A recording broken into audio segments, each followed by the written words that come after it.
우리 곁에 있는 사람과 자매 형제들과 이렇게 인사합시다. 사랑이 제일입니다. 시작. 사랑이 제일입니다. 우리 한 번 더 이렇게 인사합시다. 성경을 들고 다닙시다. 성경을 들고 다닙시다. 여러분, 성경을 들고 다니셔야 이런 불상사가 일어날 때 여러분 아무렇지 않게 성경을 펼 수 있습니다. 성경 항상 들고 다니시길 바랍니다. 여러분, 오늘 읽은 말씀은 어려서부터 너무나 많이 들었던 말씀이죠. 가끔 히브리서 11장이라든지 너무 유명한 말씀은 그 말씀에 별명이 붙어요. 오늘 읽었던 고린도전서 13장은 땡땡장이다라고 말하는데 무슨 장이게요? 사랑장. 여러분 잘 아는 사랑장. 사랑 누가 말했나 하는 그 사랑의 얘기들이 이 13장 안에 다 적혀 있습니다. 이 사랑장 13장은 고린도전서 13장은 크게 두 가지로 나누어져 있습니다. 1절부터 7절까지의 말씀이 있고요. 그리고 8절부터 마지막 13절까지의 말씀, 크게 두 단락이라고 생각하시면 돼요. 그래서 앞단락에서는 어떤 것은 사랑이 아니다라고 부정적 말로 이야기를 하고, 또 어떤 것은 사랑이다라고 해서 긍정적인 단어로 표현합니다. 우리 한번 읽어볼까요? 사랑은 어떤 게 사랑이고 어떤 것이 사랑이 아닌가 한번 읽어보겠습니다. 자, 4절부터 읽어보겠습니다. 4절부터 7절까지 같이 한 번 더 읽겠습니다. 시작.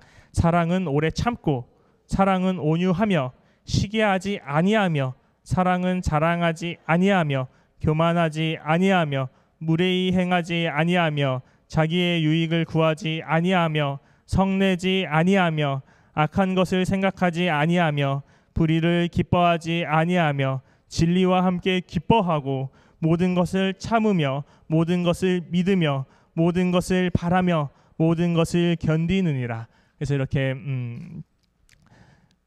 7개, 8개 혹은 8개, 8개 신학자마다는 다르지만 어쨌든 어떤 것은 사랑이 아니야. 그리고 사랑은 이런 거야 라며 이렇게 서술을 어떤 것은 8가지 정도, 8가지씩 나눠서 어떤 것이 사랑이고 어떤 것이 사랑이 아닌지를 이야기합니다. 여러분, 그런데 이 성경 말씀이 어떤 상황에서 바울이 고린도 교회 이야기를 하는지를 먼저 잘 알아야 됩니다. 성경의 이제 배경이라고 하죠. 이 말씀은 어떤 상황에서 바울이 고린도 교회 이야기하냐면 고린도 교회 만성적인 갈라짐의 상황. 만성적인 갈라짐. 어떤 갈라짐? 이 앞에 내용을 보면은 너무나 은사를, 너무나 카리스마적인 일을 간구하는 사람들, 아니면 방언을 하면은 신앙이 좋고 방언을 하지 못하면 신앙이 안 좋고 라든지 여러 가지 각기 다른 의견들로 교회가 쩍쩍 찢어져 가는 그런 상황에서 교회에 대해서 이야기하는 것입니다. 물론 개개인들도 사랑을 가지고 살아가면 좋겠지만 오늘 바울이 말하고자 하는 것은 교회에 대한 메시지다. 교회는 이래야 된다. 교회에는 사랑이 있어야 된다라는 말을 오늘 바울 사도가 고린도 교회에 전하고 있는 것입니다. 그래서 저는 오늘 당연하고 너무나 쉬운 말을 조금 더 어렵게 한번 해보고자 합니다. 저는 오늘 이 말씀이 제가 지난주에 이야기했던 것처럼 모든 것이 정치화되고 모든 것이 갈라지고 모든 것이 반목되는 오늘 사회에, 크게는 우리 대한민국 나라 공동체, 조금 더 작게는 우리 신암교회 교회 공동체에게 공동체 안에서의 생활이, 공동체 구성원들의 생활이 어떻게 되어야 되는가를 오늘 이 고린도전서 말씀을 통해서 좀 살펴보고자 합니다. 여러분, 요한 1, 2, 3서에서 계속 반복하는 건 무엇이죠? 하나님은 사랑이시다. 그러니까 오늘 이 말씀은 하나님이 사랑인데 이 하나님이신 이 사랑을 우리가 어떻게 대해야 되고 어떻게 이해해야 되는지를 이야기하고 있는 것입니다. 첫 번째로 예언, 방언, 지식. 이 세 가지는 사랑을 향해 가기 위한 도구일 뿐이지 이 세 가지가 우리가 가야 할 꼬린 지점이 되면 안 된다라고 바울 사도가 이야기하고 있는 겁니다. 고린도 교회는 아마도 우리가 사랑을 어떻게 더 잘할까 고민을 한다기보다는 예언을 어떻게 하면 얻을 수 있을까? 방언을 어떻게 하면 얻을 수 있을까? 어떻게 하면 지식을 가질 수 있을까? 그리고 예언을 가진 사람이 아주 칭찬받고, 방언을 하게 된 사람이 칭송받고, 지식이 많은 사람이 아주 우상화되는 이런 상황 속에서 그렇지 못한 사람들과의 이런 대립 가운데서 바울이 정확히 지적하고 있는 것입니다. 예언과 방언과 지식은 모두 하나님께 닿기 위한 도구이지 그것이 하나님의 은혜를 증명하는 것은 아니다. 방언은 왜 필요합니까? 천사의 말은 왜 필요하죠? 어떤 것도 소통되지 않는 상황에서 서로 소통되고 서로에게 하나님의 말을 전해주고, 서로에게 만약에 하나님의 말을 모르는 사람이 있다면 그 사람이 이해할 수 있게끔 번역하여 이야기해주기 위해서, 이런 것이 하나님의 사랑이야. 그건 단순히 말로만 아니라 우리의 삶을 통해서 이런 사랑이 필요한 사람에게 이렇게 다가가게 하기 위해서 방언이 필요하죠. 예언이 왜 필요합니까? 하나님의 방향과 정반대로 가는 사람들에게 하나님의 방향은 그곳이 아니야, 돌이켜, 하나님이 그 방향으로 가면 너희에게 멸망을 줄 거야 라며 하나님의 방향으로 돌이키게 하기 위해서 예언이 필요한 거죠. 지식은 왜 필요합니까? 하나님을 아는 지식, 내가 가지고 있는 것만이 정답이 아니라 열린 마음으로 하나님에 대한 탐구, 믿음에 대한 열정, 그리고 하나님에 대해서 조금 더 잘 알고 더 잘 알게 된 내가 하나님을 잘 모르는 사람에게 하나님을 전해주기 위해서, 마치 누가복음과 사도행전에서 이 누가복음과 사도행전을 쓴 사람이 데오빌로라는 처음 믿음을 가진 사람에게 자기가 아는 하나님을 잘 설명해주기 위해서 하나님에 대한 지식을 체계적으로 잘 정리했던 것처럼 하나님께로 이 사람을 이끌기 위해서 지식이 필요했던 거죠. 예언이나 방언이나 지식은 모두 다 하나님께로 이끌기 위한 것이지, 그런데 그것 중에 사랑이 없으면, 오늘 말씀 2절 맨 마지막에 이렇게 나와 있습니다. 사랑이 없으면 내가 아무것도 아니요. 영어 성경으로는 nothing이라고 나와 있습니다. 아무것도 아닌 거라고 이야기합니다. 이 모든 것은 나중에 언젠진 모르지만 우리가 하나님 앞에 서는 그 날에 다 필요가 없는 것입니다. 하나님이 우리 앞에 계신데 예언이 왜 필요하겠어요? 하나님이 바로 말씀하실 텐데. 하나님이 우리 앞에 계신데 방언이 왜 필요하겠어요? 하나님이 우리 앞에 있는데 지식이 왜 필요하겠어요? 그것처럼 예언, 방언, 지식은 모두 다 그 사랑을 위해 있는 것이고 결국엔 마지막 순간에 필요 없어지는 것이다 라고 이야기하는 거죠. 바울은 이 이야기를 하면서 어떻게 이야기하냐면, 마치 어린아이가 어릴 땐 필요했지만 나중에는 필요하지 않은 거. 예를 들어서 자전거 보조바퀴 같은 거죠. 자전거를 처음 탈 때는 보조바퀴가 있어야 자전거를 탈 수 있죠. 그런데 자전거를 타게 된 이후에는 그 보조바퀴가 필요 없습니다. 오히려 달리는데 방해만 될 뿐이죠. 젓가락질 할 때도 젓가락질을 도움 주는 장비가 어릴 때 젓가락질을 배울 때만 필요한 거지 어른이 돼서는 필요 없습니다. 이것처럼 이것들은 나중에는 다 필요가 없어지는 것이다. 그러니까 그것을 쫓는 것이 아니라 그것을 통해 하나님이 우리를 어디로 이끌어 갈지를 생각을 해라 라는 것이 고린도전서 13장에 전체에 흐르는 그런 말씀입니다. 그래서 중요한 것은, 그렇다면 우리가 사랑을 향해 가야 되는데 중요한 것은 무엇이냐면 우리는 이 사랑에 대해서 부분적으로 안다는 거예요. 여러분, 사랑은 모두에게 사랑에 대한 정의가 다릅니다. 원래는 청년부 설교 때 잘 이런 거 안 하는데 물어보고 싶어요. 그럼 사랑이 무엇입니까? 몇 분에게만 물어보겠습니다. 부회장님, 사랑이 뭐죠?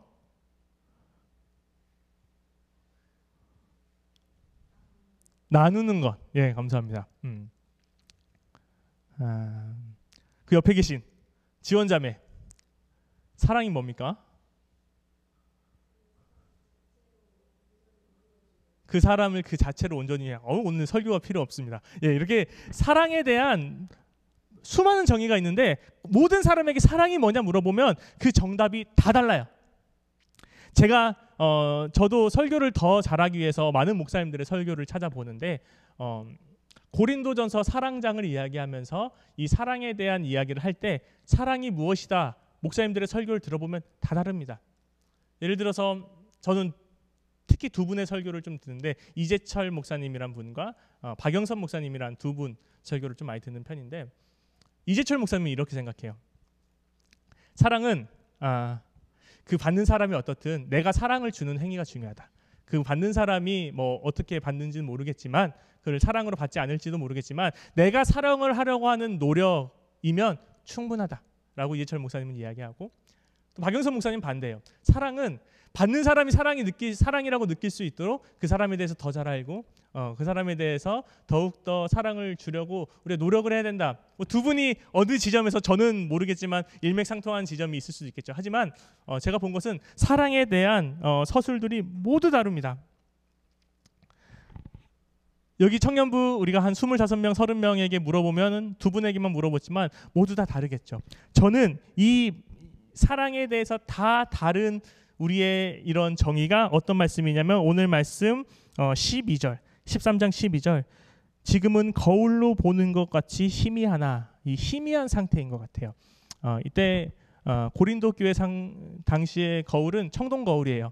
지금 우리가 쓰는 그런 유리 거울보다 당연히 선명하지 않겠죠. 청동으로 보면은 뭐 얼마나 볼 수 있겠어요. 바울이 이 청동 거울에 비유를 하는 거예요. 그래서 원래 바울이 하고 싶었던 말은 제 생각에는 지금 우리가 사랑에 대해서는 희미하지만 그 마지막 날에 되면 우리가 뚜렷이 알 수 있게 될 거야. 그래서 여러분은 반드시 사랑에 도착할 거야. 여러분은 반드시 사랑이신 하나님의 앞에 도착할 수 있을 거야 라는 이야기를 하고 싶었던 것 같지만 저는 오늘 말씀을 좀 묵상하면서 조금 다른 생각이 들었어요. 저는 지금부터가 제가 오늘 말씀드리려고 하는 설교의 주제입니다. 여러분, 우리는 각자 다 사랑에 대해서 희미하게 이해하고 있어요.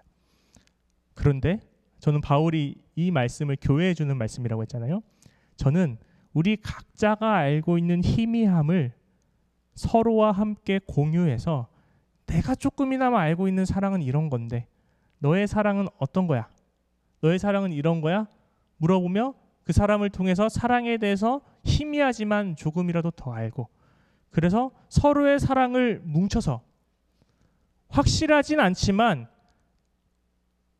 사랑이신 하나님의 근사치에라도 가려고 노력하는 사람들. 저는 그 사람들이 교회라고 생각해요. 여러분, 그래서 저는 오늘 말씀을 통해서 우리는 비록 청동 거울을 통해서 우리의 얼굴을 보는 것처럼 희미하게 하나님을 보지만 우리 신암교회 청년부 안에서 서로가 느끼는 하나님, 서로가 부분적으로만 느끼는 하나님을 서로 막 모아서 그 모습을 통해서 어떤 것이 하나님을 닮는 삶인가를 근사하게나마 살아가려고 함께 생활하는 것, 그것이 저는 신앙생활 그리고 교회 공동체 생활이라고 생각을 합니다. 게슈탈트 심리 이론을 이야기한 베르트하이머의 말처럼 전체를 부분의 합으로 설명 못할 수도 있고 또 반대로 환원주의자들의 말처럼 부분과 물질로 전체를 설명할 수 있을지 모르지만 어떤 것이 정답인지 모르지만 저는 어쨌든 중요한 것은 각자가 아는 사랑의 각 부분을 우리의 서로의 모습을 통해서 사랑에 어떻게 조금이라도 더 다다를 수 있는 것이 더 중요한 것이 아닌가라는 생각을 하게 되었습니다. 부분들의 나눔으로 사랑에 대해서 조금이나마 명확히 알게 되리라는 믿음이 우리 안에 있어야 합니다. 저는 그러면서 우리 마지막 말씀으로 조금 내려갔으면 좋겠는데요. 13장 13절 말씀을 우리 같이 한 목소리로 조금 읽으면 좋겠는데 한번 띄워주시겠습니까? 13장 13절. 네, 시작. 그런즉 믿음, 소망, 사랑 이 세 가지는 항상 있을 것인데 그 중에 제일은 사랑이라.